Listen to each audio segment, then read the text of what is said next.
Hello, I'm Peter Landau, managing editor of Newsjunkie.net, and I have our publisher, Gordon Whiting, with me today.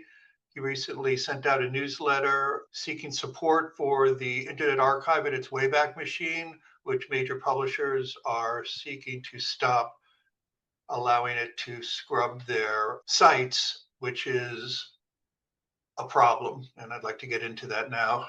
First, I want to ask you, Gordon, you write the publishers are wounding the Internet Archive to keep AI at bay or to jockey for a better deal. What do you mean? What do you think is really driving these blocks? Fear of AI, business strategy, or something else?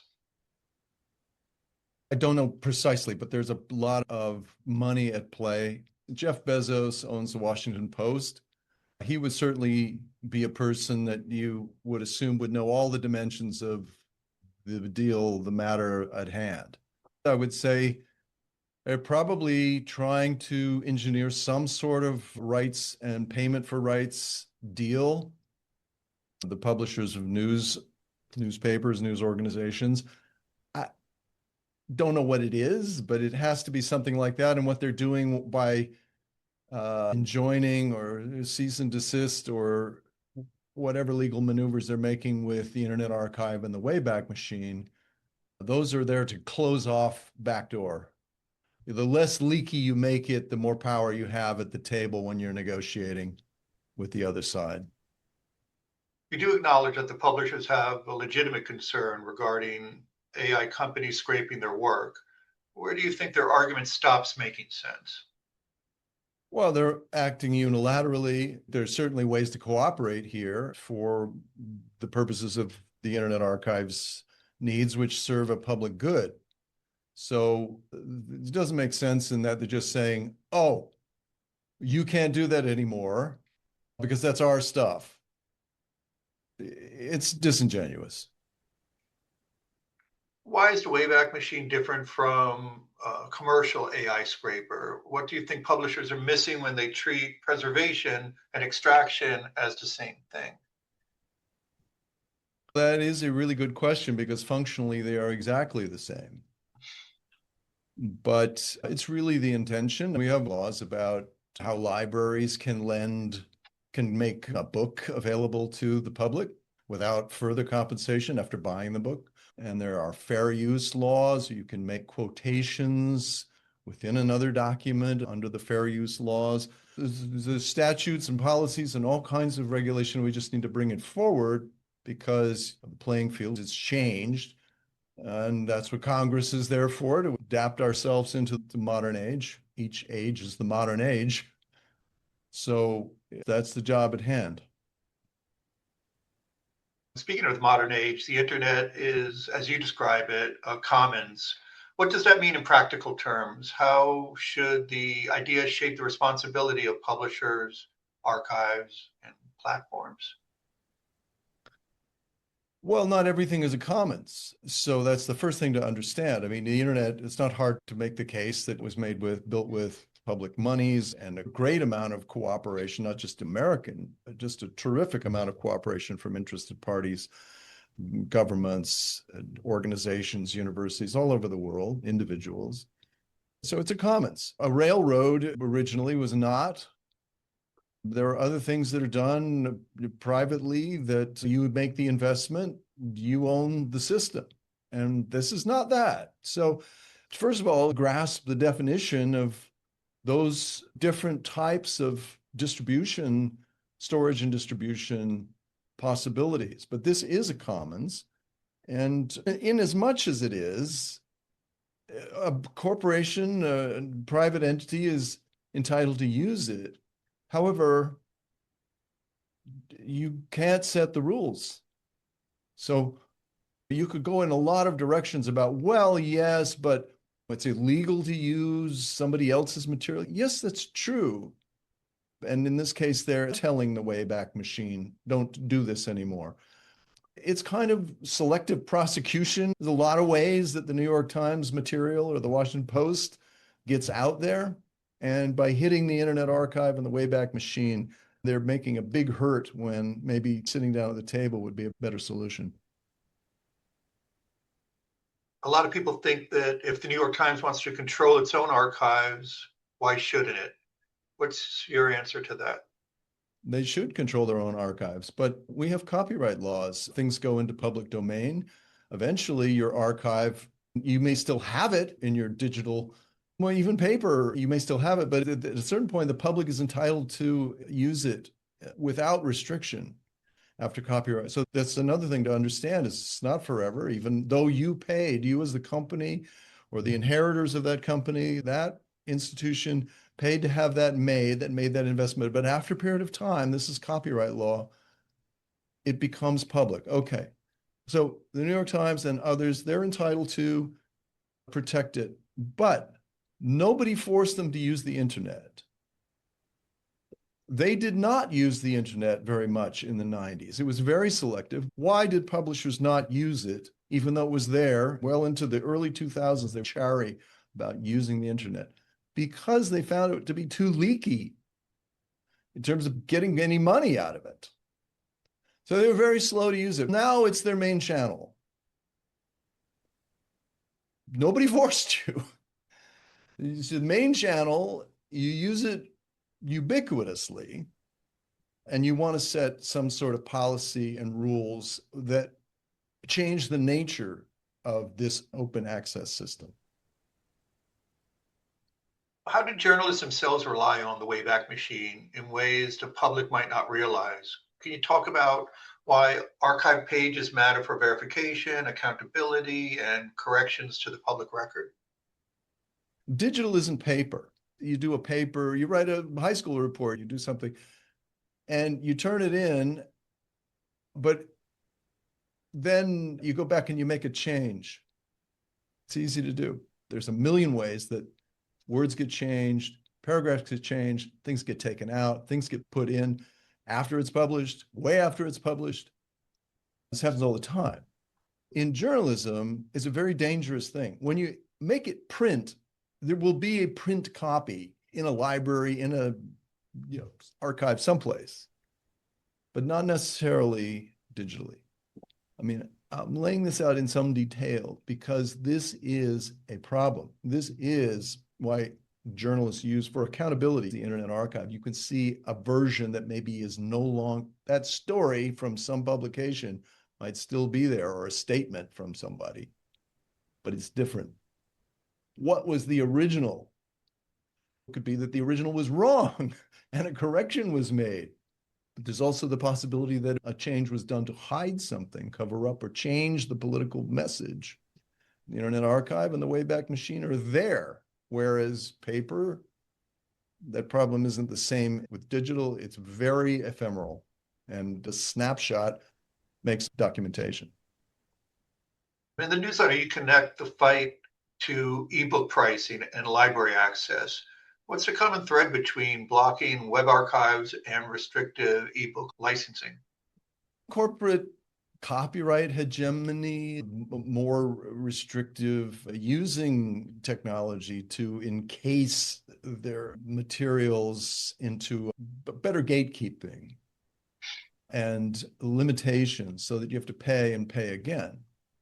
That's what's happened with ebook. A lot of publishers will not publish a certain title in print. It's only as an ebook. And the ebook you don't own. When you bought it as a library system or an individual library, you owned it and you could loan it out as much as you wanted, make it accessible as much as you wanted. But with an ebook, they set the parameters. And after a while, that license expires. Sometimes it's only a year and you have to re-up. So it's a way of forcing more money into these companies. And that's the parallel. This is copyrights, whether it's music, film, books, copyrights, artwork, photographs, they really become something when they mass. So when you watch media companies, digital arts companies, movie companies, and so forth, what happens is small companies usually don't mean that. If you have 10 films in your catalog, that isn't really much of a catalog. But if you're Warner Brothers, thousands and thousands of movie titles, that mass means something. So if you can change, get an extra few cents per. That's a lot of money. And that's what they do. That's the thinking, that's the strategy. It's not that it's wrong-headed to make a profit. It's a strategy, but there's a public good involved here. Disney famously has fought to extend copyright as long as possible. They eventually couldn't get it extended any longer. And Steamboat Willie, the original first Mickey Mouse cartoon, went into the public domain last year or the year before. So versions of Mickey Mouse are now free to use. And they did not like that. They still don't like that. They don't like the idea that even 100 years is, that they have to give up on it, on revenue. And controlling the mark too. That's a very important thing for them. Do you see this as part of a larger pattern of public knowledge being privatized or enclosed? How does this relate to the work Newsjunkie has been doing about disappearing data, libraries, and public records? I don't quite know how to say that because it's not really. There is an attempt to control the flow of it more, but it's ironic because the internet is this open access, wide use, everybody's a publisher and a reader or a consumer. You can have this amazing flow on it, and yet we're seeing attempts to corral, control. There's also attempts at disinformation and deception and suppression of things and distortion. Let's just put it in those terms, a distortion of information. But in corralling and limiting and privatizing, yes, but I'd like to hear somebody else's insight as to what this actually really is. It's not the walling off, because it's still available. You want to go to the dark web, you get anything. So is it we're reducing convenience and therefore we can charge more by setting up? I don't know. It's constant conundrum about this system that we love and hate, the internet. Well, how about a responsible compromise between publishers and the Internet Archive? What would that look like? Are there protections against AI scraping that would preserve journalism without breaking the public record? Yes. So, sorry to get so excited there and walk on your words. That's okay. They could sit down. I mean, look, the Internet Archive is a responsible actor, so they could limit abusive scraping. They already do. If they can see inbound links coming in, if they start seeing stuff, they'll limit it. They can, and they do. So the idea that it's somehow open season for AI through the Wayback Machine, there may be problems. I don't know what they are, but what they're saying, that's not right. That's as a pretext. You sit down. What is the way to give? I mean, you could do it. A news story is not available immediately. That's generally true now, but let's just say you have to wait longer. Maybe before it's on the Internet Archive's Wayback Machine, it's a week or 10 days or 3 weeks. But to say never, that's wrong. It should be there. It's part of history. Come on.